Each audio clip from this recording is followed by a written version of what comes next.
Welcome to the Crisis Counseling Assistance and Training Program, also known as the CCP. Whether you're just starting out or are weeks into providing services, this video is meant to help you understand the ins and outs of individual and family crisis counseling. Crisis counseling is a critical component of the CCP services you provide. It helps survivors manage stress and develop coping strategies, and it provides important resources and community services directly to the individual. Individual or family crisis counseling applies to individuals living under the same roof, whether or not they are all related. This includes adults and children. These types of encounters are the lowest volume, but highest intensity. This is because crisis counselors typically meet with one individual or a handful of people at a time, often in person at the survivor's home. Crisis counselors may also reach persons at community-based locations, such as church, childcare, or youth centers. Individual or family crisis counseling encounters last 15 minutes or longer due to the depth and types of information discussed. As a crisis counselor, you are deployed not only to collect information, but also to offer a listening ear and provide support, resources, and in some cases, referrals to outside services like food pantry, employment, or prescription medication assistance. In the CCP model, you will always conduct outreach with a partner. Your role is to engage survivors and build a positive relationship that provides support and actionable steps to help survivors cope and manage their stress. The crisis counselor's role is to provide several types of support. You should engage with survivors, identify their immediate needs, and gather information.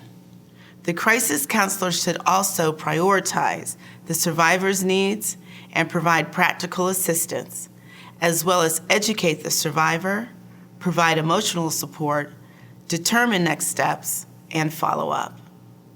Watch the following example crisis counseling session for guidance and tips about how you can create an open and trusting relationship with survivors.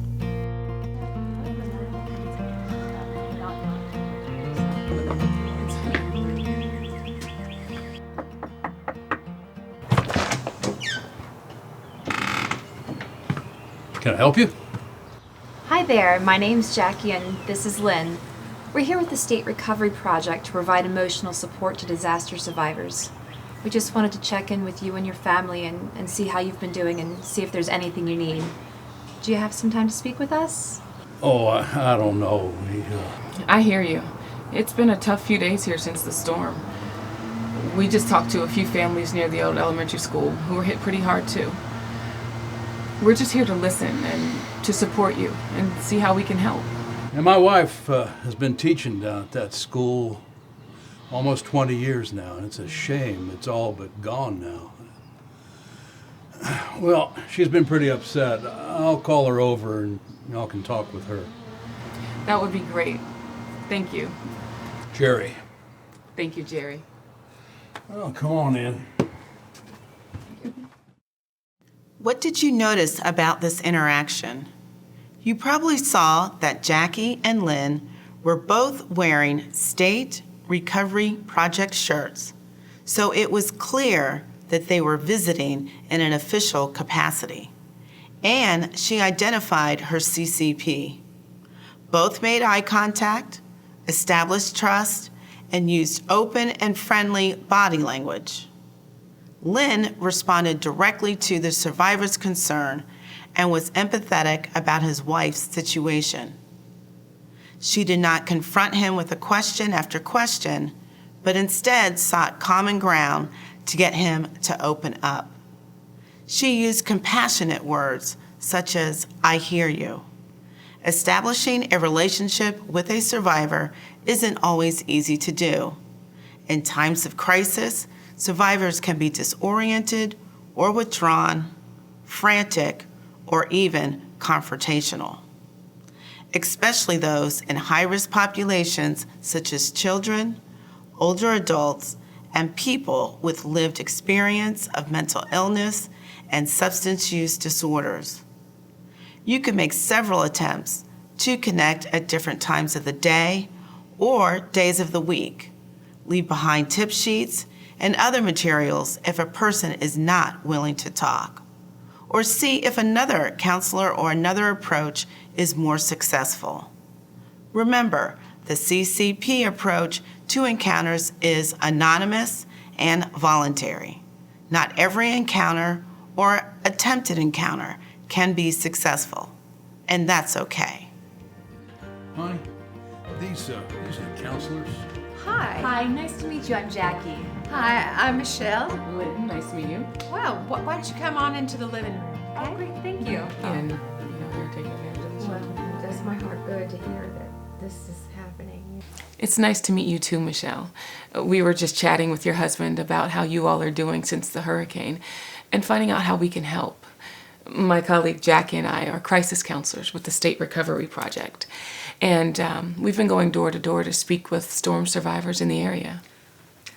That's right. And if it's okay with you both, Lynn's going to ask you a few questions while I take some notes. We'll report back to the State Recovery Project what we're hearing in the field. And we want to be sure to note the resources that you need so that we can follow through and get you exactly what you need. Oh, well, that's very nice. But, well, we didn't have much damage here, as you can see. It's a couple of broken windows and some missing roof shingles. But the house is still in one piece, thank goodness, and so are the two of us. We are just fine. No, I wouldn't say just fine. I mean, hardly got any groceries left. The supermarket's gone. I heard they closed the interstate. I don't know how we're going to get anywhere in my truck unless it's going down the road. That's right, Jerry. We're using access roads to get around until they reopen the interstate in the next few days, we hope. It sounds like the first thing we need to do is make sure you all have enough food. We know of a food shelter set up in a community center on Nelson, so let's talk about how you can get there. Do you need any medications?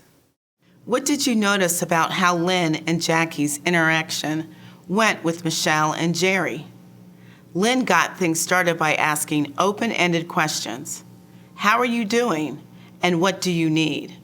By starting off with immediate needs, you can gather basic information and assess which issues take priority. Jackie explained her role and the purpose of her note-taking right away, setting up expectations for how the encounter would go. Michelle seemed to brush off having any issues, and Jerry jumped in to tell the counselors about their food and transportation issues. Lynn was then able to help them prioritize and problem solve, and she moved on to related questions. I just don't know how long it's going to take, you know. I love those kids like they were my own, and I can't stand not knowing whether they're all okay. And it all happened so fast, you know. Where are they going to go? Where am I going to find work at my age? I can't imagine starting all over again. It's perfectly normal for you to feel this way, Michelle. You've worked at that school for 17 years, and it probably felt like a second home. A lot has happened here, and we can help you. I have some materials that provide tips on how to manage stress, and you can keep those. There's also information in there about a group meeting Jackie and I are holding tomorrow night. Do you think you and Jerry could join us? Sometimes people see neighbors they haven't seen in years at these kinds of meetings, and you might learn more about your students or even see some of the families there.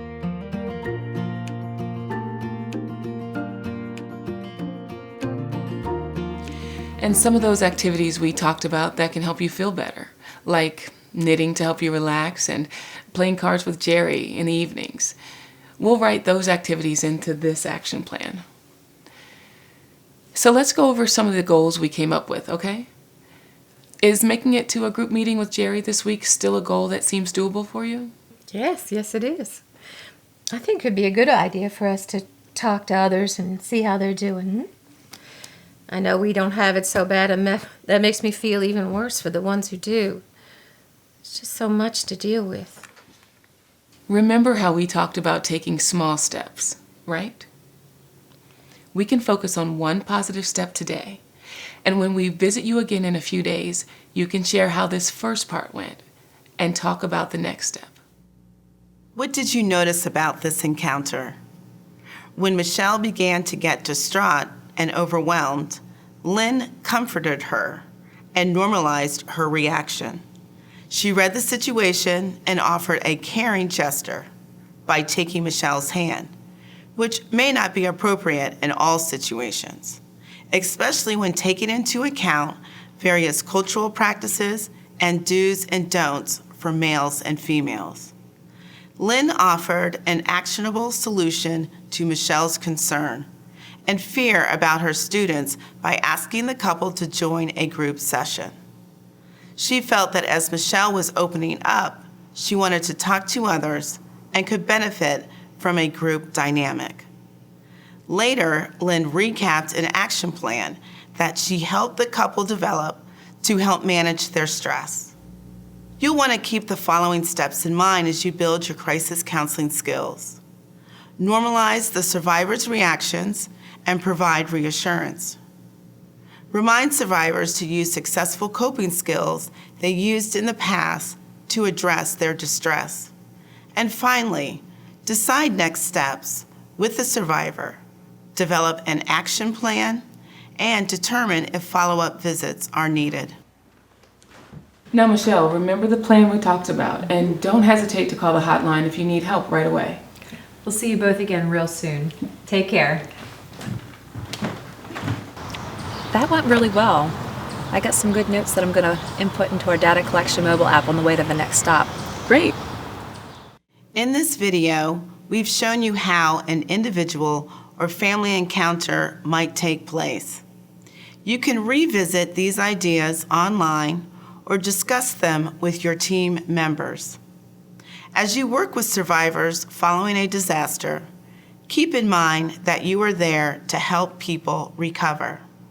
It may not be easy and it may take time, but it will have a positive impact. Visit this website to find additional agencies and tools such as helplines, treatment locators, and many resources available at the state and federal level. Thank you for watching this training video, and thank you for the important work you do.